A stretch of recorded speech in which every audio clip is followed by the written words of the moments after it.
Buenas noches, bienvenidas, bienvenidos, gracias por estar en CNN de nuevo y gracias al doctor Alejandro Aguirre que aceptó nuestra invitación para estar en nuestro estudio de CNN en la Ciudad de México. Doctor, gracias, bienvenido, ¿cómo estás? Muy bien, muchas gracias, Carmen, un placer estar en tu programa. Pues te agradezco mucho, Alejandro, eres investigador del Centro de Estudios Demográficos, Urbanos y Ambientales del Colegio de México y bueno, Alejandro, debo decir que te hemos invitado porque recientemente se publicó un artículo muy interesante que escribió el doctor Lorenzo Meyer. El doctor Meyer, como sabemos, pues es un catedrático, un experto en historia y en temas políticos y escribe una columna que se llama Agenda Ciudadana en el diario Reforma. La columna de Lorenzo de hace unos días se tituló 4.979.565. ¿Esa es la cifra? Sí, así es. 4.979.565. Así decía el número de esta colaboración de Lorenzo Meyer, en donde se refería a el trabajo que has realizado, Alejandro, junto con Fortino Vela en la Universidad Autónoma Metropolitana, en el caso de Fortino, y en el Colegio de México, en tu caso, Alejandro. Y es un asunto sumamente interesante porque es una manera de abordar el tema de los años de vida potencialmente perdidos en un país como México. Entonces, bueno, pues te hemos invitado para que puedas compartir el alcance de esta investigación, los conceptos, que no soy experta ni cosa que se le parezca, pero me parecen muy novedosos estos conceptos, o este concepto en particular del AVPP, años de vida potencialmente perdidos, que nos permiten hablar de esta parte de la población mexicana que, pues, se entiende, debería haber vivido más. Así es. Pero por las razones de violencia o de homicidios dejó de vivir. Y entonces un concepto que se coloca para tratar de entender también de otras maneras el tema de la violencia, el tema de la espiral de violencia y las miles de muertes que han ocurrido en nuestro país en los últimos años. Así que gracias por estar aquí para compartir este estudio y estos conceptos que nos permiten, pues, acercarnos de otras maneras a esta realidad mexicana. Sí, bueno, pues los años de vida perdidos es algo que se refiere a... Potencialmente perdidos. Potencialmente perdidos. A ver, ¿cómo es ese concepto? Son años no vividos.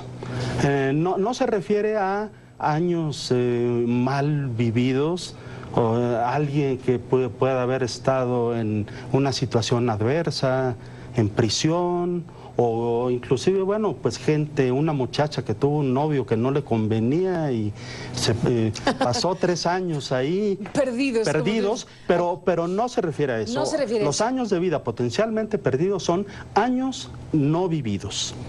Y que deberían haber sido vividos. Y que deberían haber sido vividos. Entonces, lo que se considera es que la gente debería vivir hasta una cierta edad.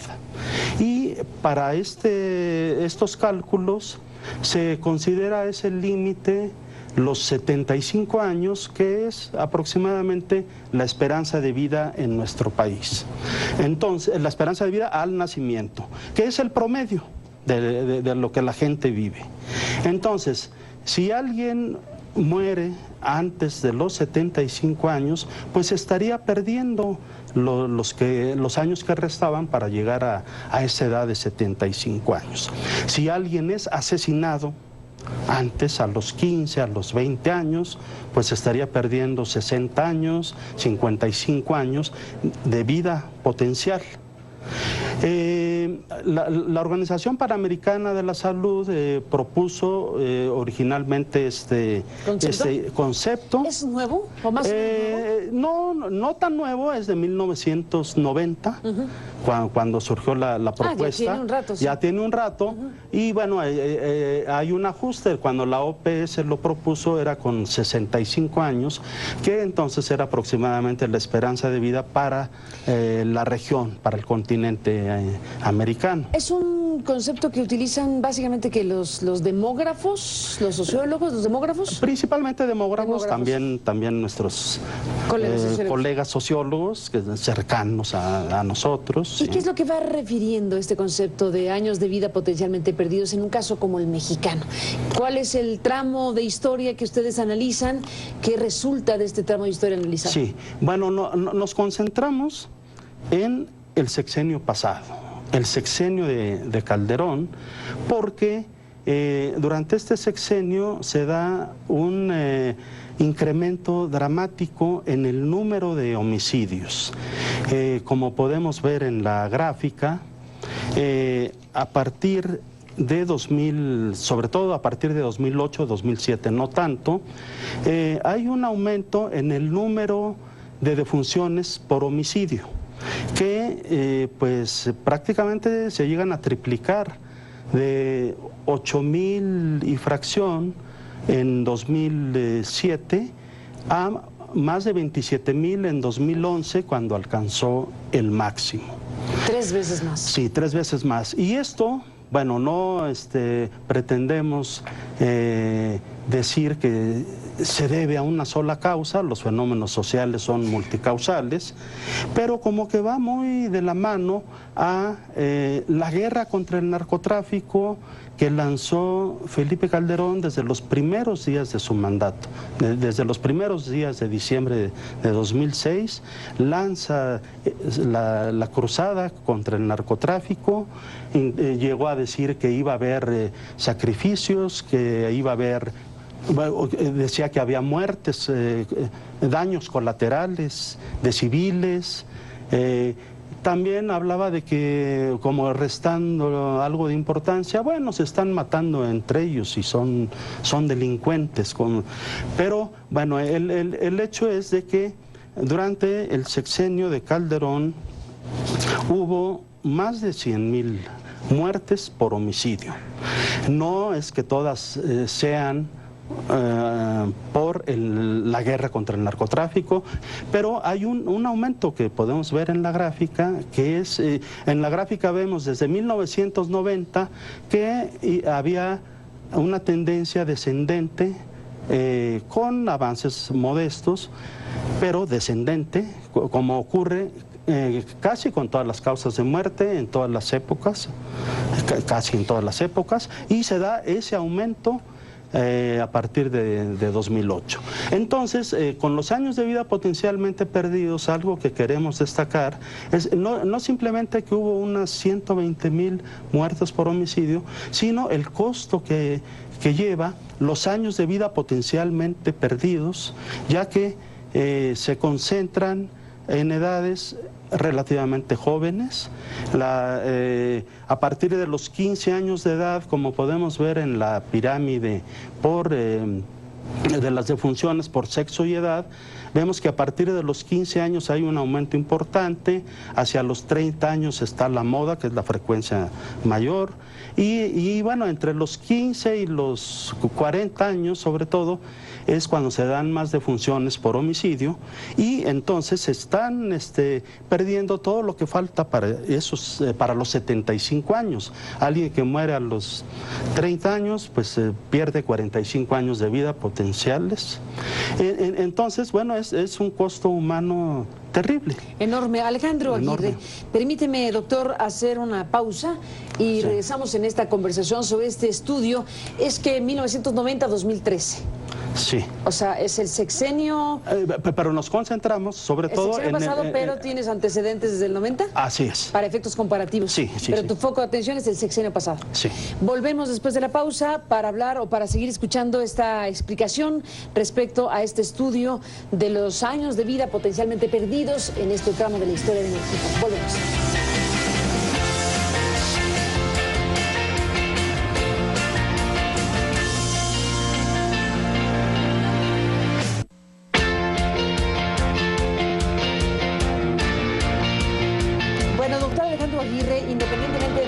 valoraciones acerca de lo que sucedió en el sexenio pasado con esta llamada guerra contra las drogas. Comentábamos en el corte que al final de cuentas aquí hay efectos contraproducentes. Bueno, desde luego respecto al propio objetivo de una guerra como esta, llamada guerra como esta, para efectos de desactivar cárteles, pues los fuertes se hicieron más fuertes y los que estaban pulverizados se pulverizaron más y demás cuestiones. Así que más allá de la valoración que se puede hacer de un sexenio que apostó por eso, está este estudio que nos permite preguntarte varias cosas. Desde luego con la referencia de la esperanza de vida, de la esperanza de vida promedio en México de 75 años, bueno, pues estamos con estas gráficas que nos habla de todos esos años que no se vivieron y que debieron haberse vivido, para decirlo de esa manera. ¿Qué luz arroja sobre los costos para un país de esta espiral de violencia? Costos en materia, pues pregunto, demográfica, porque esos años no vividos fueron años también que no se reprodujeron personas, por ejemplo. Ahí debe haber una afectación. Afectaciones económicas, ¿no? En términos de esas vidas que si hubieran vivido de la forma en que uno hubiera esperado, tendrían también repercusiones en materias diversas. ¿Se puede hacer ese análisis de los impactos por segmento en una economía, en una sociedad, en una demografía? Sí se puede hacer. Bueno, por una parte mencionabas primero, bueno, la fecundidad que no tuvieron los fallecidos. Pues ahora sí que los que dejaron de nacer. Ajá, sí, fue el caso, ¿no? Sí, pero también tenemos, bueno, se habla mucho del bono demográfico, que básicamente consiste en que hay una cantidad relativamente grande de gente joven, de gente en edades productivas, y eso puede potenciar el desarrollo económico. La mayor parte de las defunciones por homicidio, como vemos en la pirámide, pues ocurren en edades productivas precisamente. A partir de los 15 años de edad. Entonces es gente que estaba en edad de producir. Tal vez no todos estaban en las actividades que quisiéramos, sí, pero bueno, no vamos a juzgar si una vida es valiosa o no. No tenemos idea de lo que estaban haciendo o de lo que podrían haber hecho. Pero digamos, se estaría perdiendo alguna parte de ese bono demográfico. Tienes algunas gráficas que son interesantes. ¿Por qué no las mostramos en la pantalla para que nos puedas contar lo que se puede registrar en términos de la elaboración de datos? Básicamente es el INEGI y algunas otras informaciones, pero básicamente es el INEGI. Tienes ahí, por ejemplo, por entidades federativas.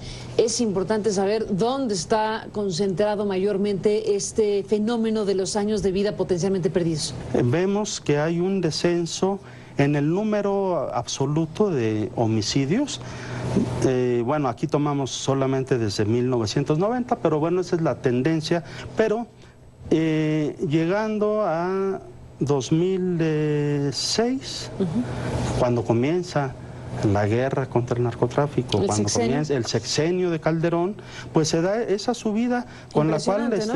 Se va el número de defunciones de 8,000 y fracción a más de 27,000 en 2011, cuando alcanza su máximo.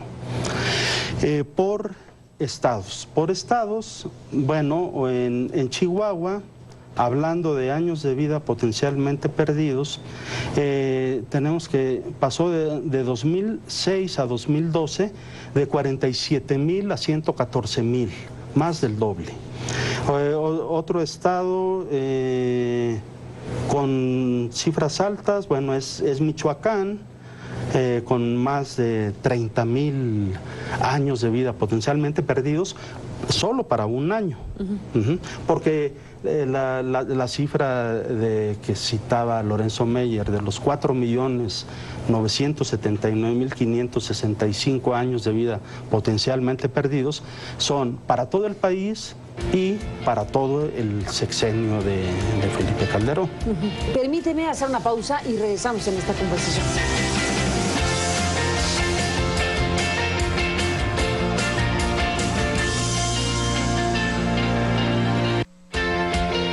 Entramos en la parte final, regresamos con el doctor Alejandro Aguirre, volvemos con él en un instante.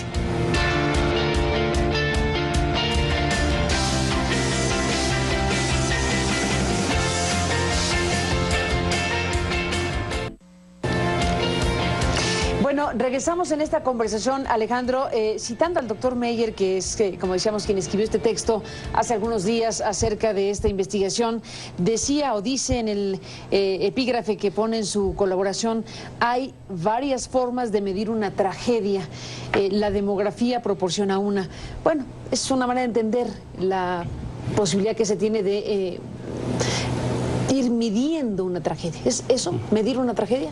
Sí, sí, es medir una tragedia y bueno, con algunos indicadores que van más allá de los tradicionales, que son el número de muertos, las tasas de mortalidad, las esperanzas de vida y el índice de los años de vida potencialmente perdidos tiene la virtud de que distingue exactamente por qué causas están perdiendo esos años de vida potencial. Porque si comparamos las esperanzas de vida, que es el promedio de años que vive una población, pues puede haber ahí efectos de compensación de unas causas con otras. Pueden estar bajando la muerte por enfermedades infecciosas, pero aumentando por enfermedades crónico-degenerativas y que no haya un cambio significativo en la esperanza de vida. Los años de vida potencialmente perdidos identifican exactamente el efecto de una causa de muerte. Sí.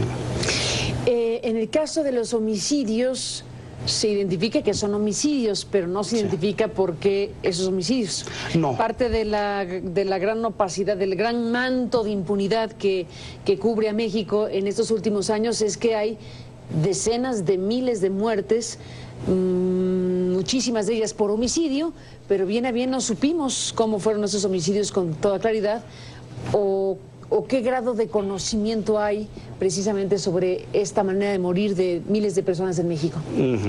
Bueno, quienes trabajamos en demografía desde que estamos en el primer semestre de la maestría o del doctorado, sabemos que hay que lidiar con la calidad de la información.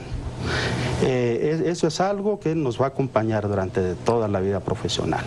Evaluar, para comenzar, en cualquier estudio, evaluar la calidad de la información. Difícil, ¿no? Sí. Para empezar, bueno, la cobertura de las fuentes de información, en este caso de que estén registradas todas las defunciones, y luego la calidad de la información concretamente respecto a causas de muerte. En el caso de esta causa de muerte, que es un tema sensible, pues hay problemas en la calidad de la información. Como mencionaba en su artículo Lorenzo Meyer, él habla de que hay gente que pues está todavía en fosas que no han encontrado, o bueno, los famosos pozoleados, que desaparece que ya no hay cadáver, registro de ellos. Y ya no hay registro de ellos. Sin embargo, las estadísticas permiten ver tendencias diferenciales y bueno, sí se captan la mayor parte de las defunciones por homicidio. Ahora, y van mezcladas muertes por homicidio doloso, que son así por enfrentamiento, bueno, cuando hay la intención de matar a alguien, las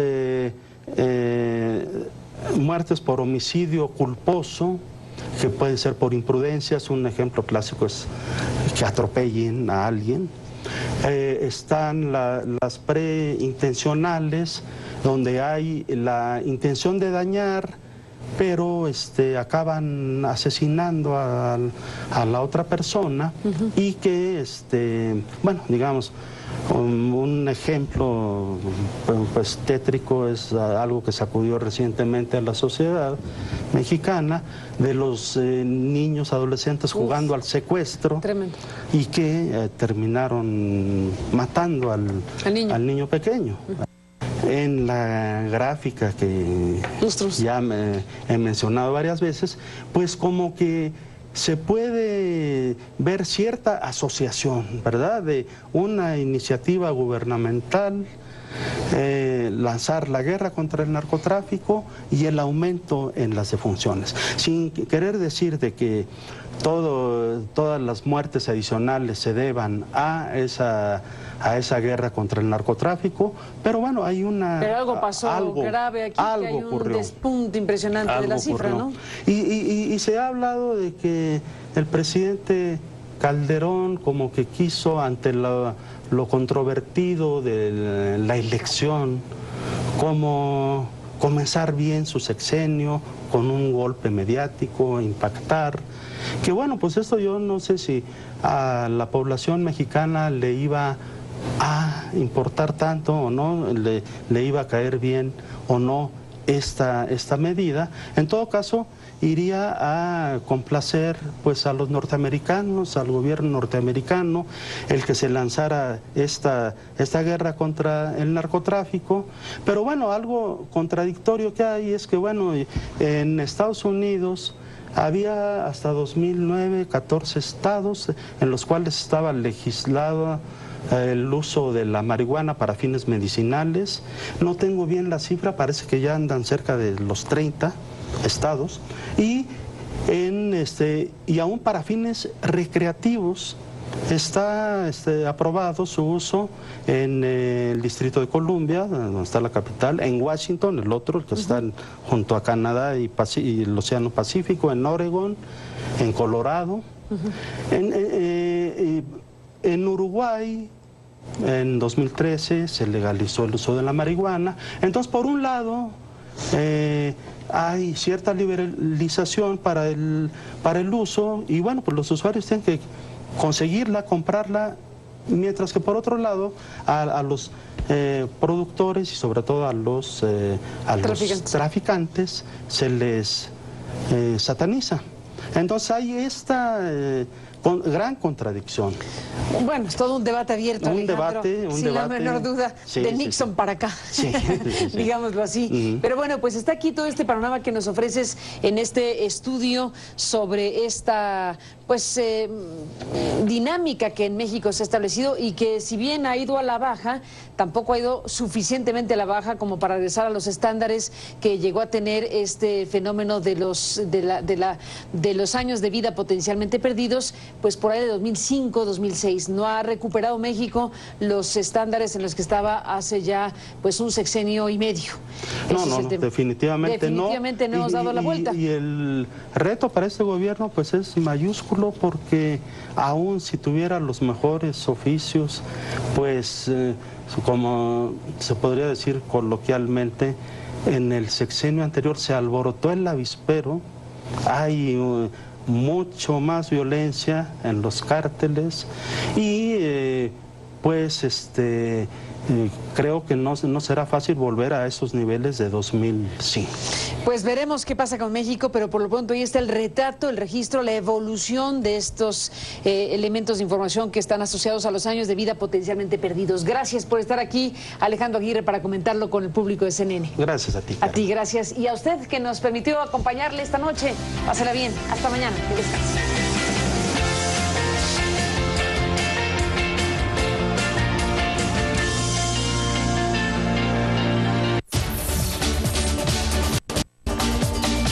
Hola, soy Rey Rodríguez, CNN México.